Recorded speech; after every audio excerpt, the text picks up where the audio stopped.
भारत की विश्वविख्यात धरोहर कोहिनूर हीरा, जिसे अंग्रेज भारत से लंदन ले गए थे, भले ही दुनिया का सबसे अनमोल हीरा माना जाता है, लेकिन इसके साथ जुड़ा इसका रहस्य और इतिहास काफी आश्चर्यचकित करने वाला है। यूं तो कोहिनूर हीरा इस समय टावर ऑफ लंदन के ज्वेल हाउस में कई सालों से रखा हुआ है, लेकिन ब्रिटेन से इसकी वापसी की मांग समय समय पर भारत सहित कई अन्य देश भी उठाते रहे हैं। कोहिनूर के बारे में कहा जाता है कि इसको संभवतः तुर्कों ने किसी दक्षिण भारतीय मंदिर में एक मूर्ति की आंख से निकाला था। कोहिनूर पुस्तक के लेखक विलियम डैलरम्पल के अनुसार कोहिनूर का पहला आधिकारिक जिक्र 1750 में फारसी इतिहासकार मोहम्मद मारवी के नादिर शाह के भारत पर आक्रमण के वर्णन में मिलता है। मारवी लिखते हैं कि मैंने अपनी आंखों से कोहिनूर को देखा था। वो उस समय तख्त ताऊस के ऊपरी हिस्से में जड़ा हुआ था, जिसे नादिर शाह दिल्ली से लूटकर हेरात ले गया था। कोहिनूर मुर्गी के अंडे के बराबर था और जिसके बारे में कहा जाता है कि जिसे बेचकर पूरी दुनिया के लोगों को 2.5 दिन तक खाना खिलाया जा सकता था। तख्त ताऊस को बनाने में ताजमहल से दुगना धन लगा था। बाद में कोहिनूर को तख्त ताऊस से निकाल लिया गया था ताकि नादिर शाह उसे अपनी बाह पर बांध सके। नादिर शाह ने करनाल के पास अपने 1.5 लाख सैनिकों की बदौलत मुगल बादशाह मोहम्मद शाह रंगीले की 10 लाख की सैनिकों की सेना को हराया था। दिल्ली पहुंचने पर नादिर शाह ने ऐसा कत्लेआम करवाया जिसके उदाहरण इतिहास में बहुत कम मिलते हैं। मशहूर इतिहासकार विलियम स्लोर के एक लेख में लिखा गया है कि जैसे ही नादिर शाह के 40,000 सैनिक दिल्ली में घुसे, अनाज के दाम आसमान पर चले गए। जब नादिर शाह के सैनिकों ने मोल भाव करना चाहा तो उनमें और दुकानदारों में झड़प शुरू हो गई और लोगों ने सैनिकों पर हमला करना शुरू कर दिया। दोपहर तक 900 फारसी सिपाही मारे जा चुके थे। तब नादिर शाह ने दिल्ली की आबादी के कत्लेआम का आदेश दिया। कत्लेआम सुबह 9 बजे शुरू हुआ।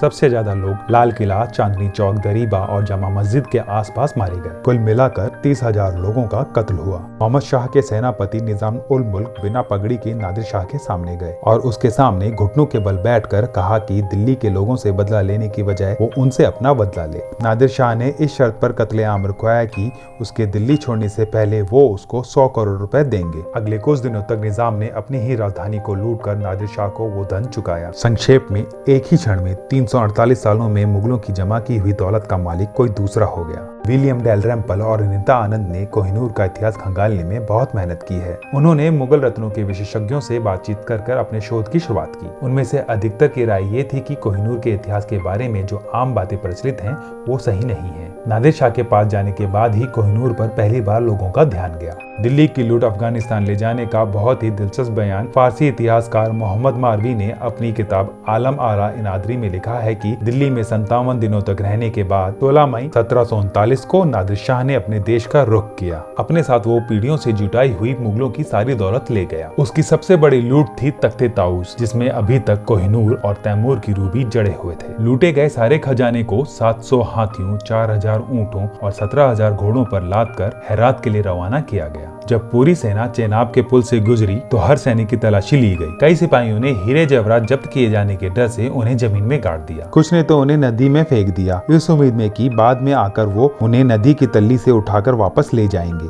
नादिर शाह के पास भी कोहिनूर बहुत दिनों तक नहीं रह पाया। उसकी हत्या के बाद ये हीरा उसके अफगान अंगरक्षक अहमद शाह अब्दाली के पास आया और कई हाथों से होता हुआ 1813 में महाराजा रंजीत सिंह के पास पहुंचा। 1839 में रंजीत सिंह की मृत्यु हो गई। कड़े सत्ता संघर्ष के बाद 1843 में 5 वर्षीय दिलीप सिंह को पंजाब का राजा बनाया गया। लेकिन दूसरे एंग्लो सिख युद्ध में अंग्रेजों की जीत के बाद सिख साम्राज्य और कोहिनूर पर अंग्रेजों का कब्जा हो गया।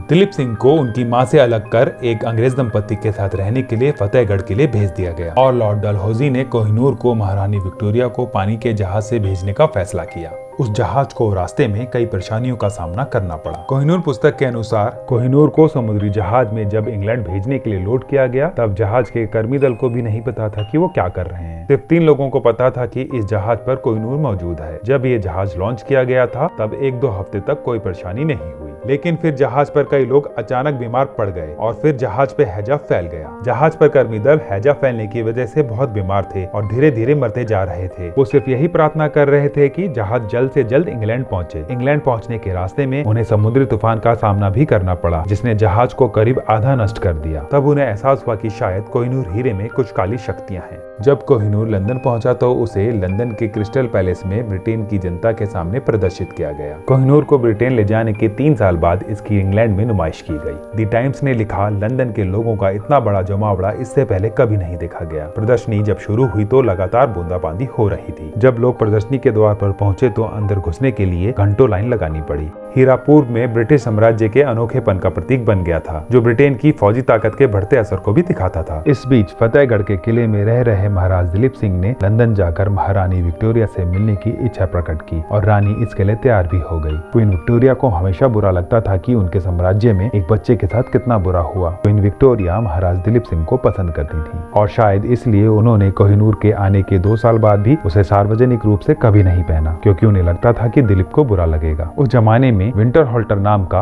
एक पोर्ट्रेट पेंटर था। महारानी विक्टोरिया ने उस पेंटर को महाराजा दिलीप सिंह की तस्वीर बनवाने के लिए बुलाया। वो दिलीप सिंह की तस्वीर अपने महल में लगाना चाहती थी। जब दिलीप सिंह तस्वीर बनाने के लिए पोडियम पे खड़े हुए थे, तब महारानी विक्टोरिया ने उन्हें एक बॉक्स पकड़ाया जिसमें कोहिनूर पड़ा हुआ था, जिसे कटिंग करके तराश दिया गया था ताकि वो पहचाना ना जा सके कि ये वही कोहिनूर हीरा है जिसे राजा दिलीप सिंह कभी पहना करते थे। राजा दिलीप सिंह ने उसे अपने हाथ में लेकर कहा कि महारानी, ये मेरा सौभाग्य होगा कि अगर इस हीरे को मैं आपको भेंट कर सकूं और आप इसे पहने। उसके बाद ही महारानी विक्टोरिया उसे अपने ताज में जड़वाकर पहना करती थी। महारानी विक्टोरिया का प्रिय होने के बावजूद भी महाराजा दिलीप सिंह ने कुछ सालों बाद इच्छा प्रकट की कि वे अपनी असली मां जिंदन कौर से मिलने भारत जाएंगे। जिंदन तब नेपाल में रह रही थी। उन्हें उनके बेटे से मिलवाने के लिए कोलकाता लाया गया। रानी जिंदन जब अपने बेटे से मिली तो उन्होंने निर्णय लिया कि अब वो अपने बेटे को अकेला नहीं छोड़ेंगी। वो जहाँ भी जाएंगे वो उनके साथ रहेंगी। उधर दिलीप सिंह धीरे धीरे रानी विक्टोरिया के खिलाफ होते चले गए। उन्हें लगने लगा कि रानी विक्टोरिया ने उनके साथ नाइंसाफी की है। उनके दिमाग में ये बात घर कर गई कि वो अपने पुराने साम्राज्य को दोबारा जीतेंगे। वो भारत के लिए रवाना भी हुए, लेकिन अदन से आगे नहीं बढ़ पाए। 11 अप्रैल 1886 को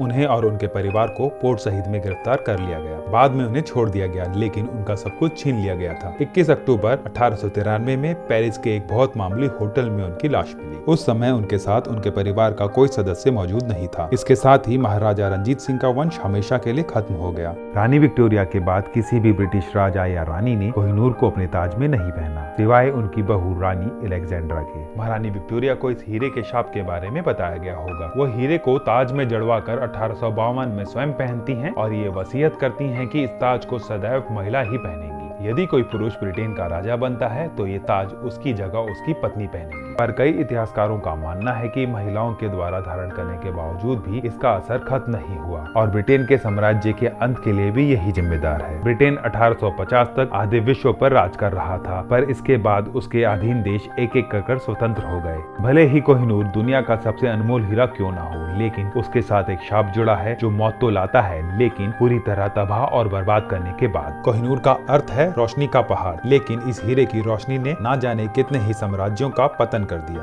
कई इतिहासकारों के अनुसार कई साम्राज्यों ने इस हीरे को अपने पास रखा, लेकिन जिसने भी रखा वो कभी भी खुशहाल नहीं रह पाया। इतिहास से जुड़े दस्तावेजों के अनुसार 1200 से 1300 ईस्वी तक इस हीरे को गुलाम साम्राज्य, खिलजी साम्राज्य और लोधी साम्राज्य के पुरुष शासकों ने अपने पास रखा। अपने श्राप की वजह से ये सारे राज्य अल्पकालीन रहे और इनका अंत जंग और हिंसा के साथ हुआ। कुछ स्रोतों के अनुसार कोहिनूर हीरा लगभग 5000 वर्ष पहले मिला था और प्राचीन संस्कृत के इतिहास में लिखे एक लेख के अनुसार स्यमंतक मणि के नाम से प्रसिद्ध था। हिंदू कथाओं के अनुसार जामवंत ने अपनी पुत्री जामवती का विवाह भगवान श्री कृष्ण के साथ करवाया और दहेज में उन्हें स्यमंतक मणि दे दी। जामवती और श्री कृष्ण ने एक महाप्रतापी पुत्र को जन्म दिया जिसका नाम साम रखा गया। साम के कारण ही श्री कृष्ण के कुल यानी यदुवंश का भी संपूर्ण विनाश हुआ। श्री कृष्ण ने कहा कि कोई संयमी व्यक्ति ही इस मणि को धरोहर के रूप में रखने का अधिकारी है, इसलिए वो मणि श्री कृष्ण ने अक्रूर जी को दे दी। उन्होंने कहा कि तुम जैसे व्यक्ति के पास रहने में ही इस दिव्य मणि की शोभा है। हालांकि इसमें कितनी सच्चाई है कि कोहिनूर हीरा ही स्यमंतक मणि है, ये शोध का विषय हो सकता है। इस हीरे के शाप को इस बात से भी समझा जा सकता है कि जब ये हीरा अस्तित्व में आया तो इसके साथ इसके शापित होने की बात भी सामने आई कि इस हीरे को पहनने वाला दुनिया का शासक बन जाएगा, लेकिन इसके साथ ही दुर्भाग्य भी उसके साथ जुड़ जाएगा। केवल ईश्वर और महिलाएं ही किसी भी तरह के दंड से मुक्त होकर इसे पहन सकती हैं।